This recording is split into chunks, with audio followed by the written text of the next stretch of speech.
काही वर्षापूर्वी दंगल मूव्ही सिनेमागृहामध्ये आला, जो आमिर खान यांनी प्रोड्यूस केला होता आणि त्याने हजारो कोटी कमवले. ती एक व्यथा होती, संघर्ष होता आणि विजय होता एका रेसलिंग फॅमिलीचा, फोगट कुटुंबियाचा. हरियाणामधील फोगट कुटुंबीय वर्षानुवर्ष महिला कुस्तीसाठी त्यांची फॅमिली आघाडीवर होती. त्यांची कुस्तीमधील दुसरी पिढी आहे.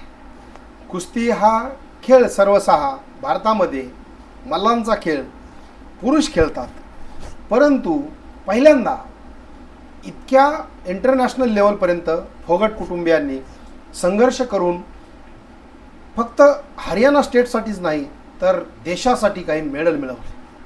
कॉमनवेल्थचे मेडल असतील, नॅशनल मेडल्स असतील किंवा इतरही काही मेडल.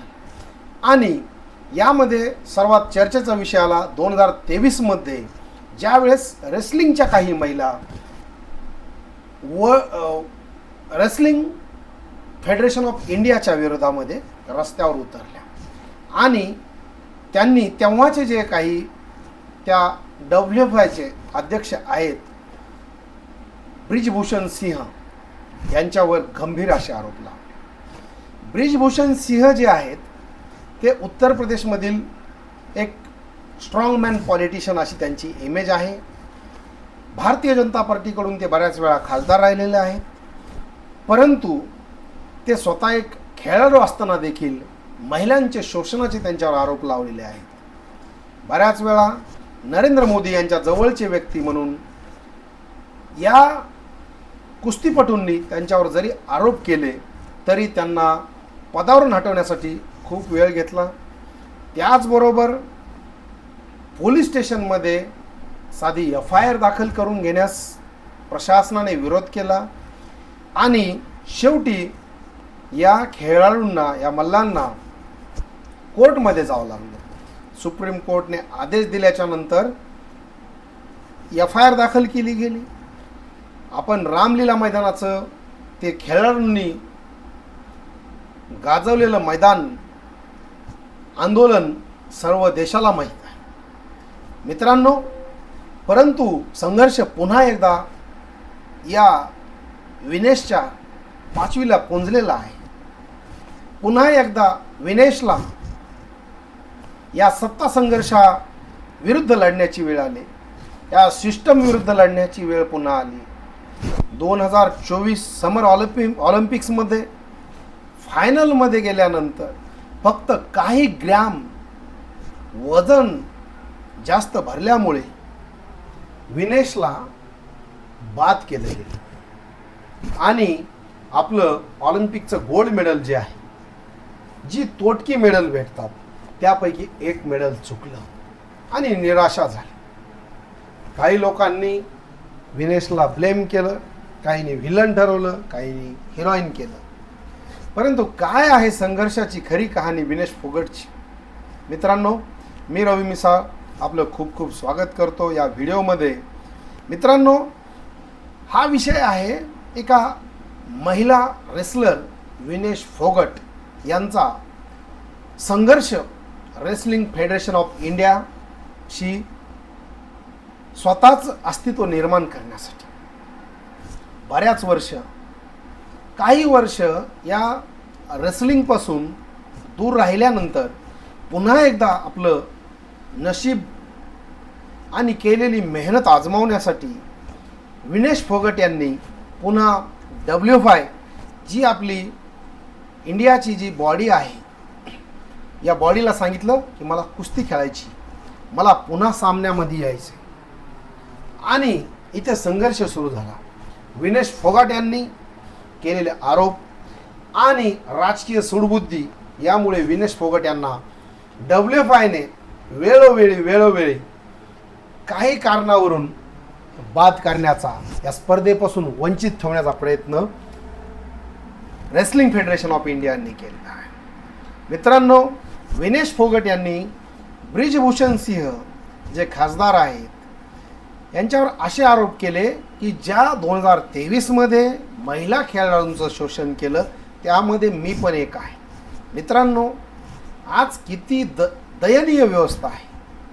आज लाखो मुलींमध्ये एखादी महिला कुस्तीपटू जन्म घेते, या समाजाचा विचार न करता समाजाच्या चालू असलेल्या रूढी परंपरा, चूल आणि मुलींनी कुस्ती या क्षेत्रात जाऊनही आज पण बॉडी शेमिंगचा सामना करावा लागत असणाऱ्या अशा कुस्तीपटूंना यापैकी एक सूर्याचा किरण म्हणजे विनेश फोगट व इतर फॅमिली आहे.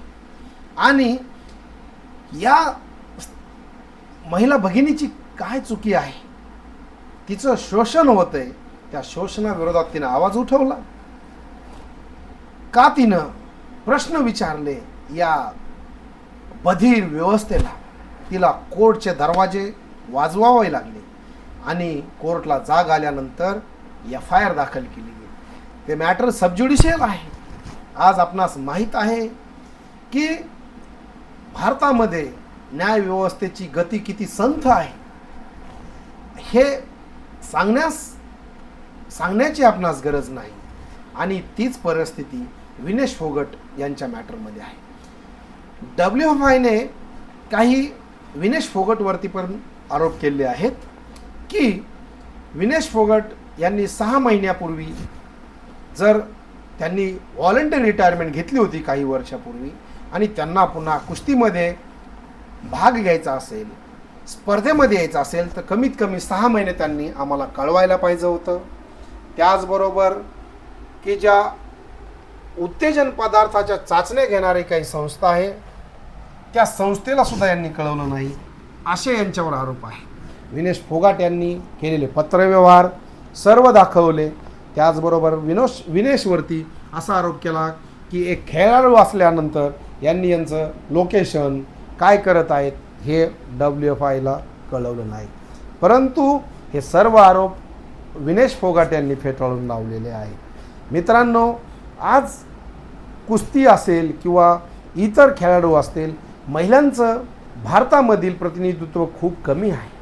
आणि जर समजा अशा ज्या काही संघटना आहेत किंवा काही शासकीय जे युनिट्स आहेत जे अशा स्पर्धा घेत आहेत, यावर आजही पॉलिटिशियन्सचं कंट्रोल आहे का, हा प्रश्न मला नक्की पडतो.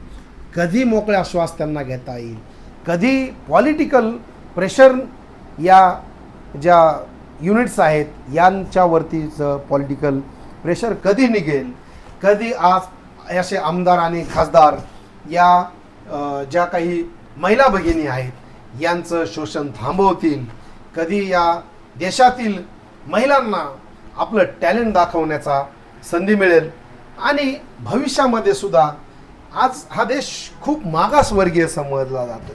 आजही हे अंगठा बहादर जे पॉलिटिशियन्स आहेत ह्या अशा पोस्टवर बसतात ज्यांना पब्लिक पाठिंबा आहे परंतु ज्ञान नाही, आणि मग खेळ सुरू होतो तो एक्सप्लॉयटेशनचा, शोषणाचा. आज मित्रांनो, त्या भगिनीस काय वाईट वाटत असेल, जी भगिनी आज कुस्तीपटू उपाशी राहून संघर्ष करून एक ग्रॅम वजन वाढू नये म्हणून त्या महिलेने संघर्ष केला असेल, देशासाठी मेडल आणले असतील आणि एशियन गेम्समध्ये मेडल्स आणले, कॉमनवेल्थमध्ये गेम्स आणले, नॅशनल गेम्समध्ये मेडल्स आणले आणि ऑलिम्पिकमध्ये फक्त एका काही ग्रॅम्सवरून आपलं सुवर्णपदक तरी किंवा कांस्यपदक तरी हुकलं, त्या महिला भगिनीस, त्या आत्म्यास काय वाईट वाटत असेल. या सर्व गोष्टींचा विचार या समाजाने करण्याची गरज आहे.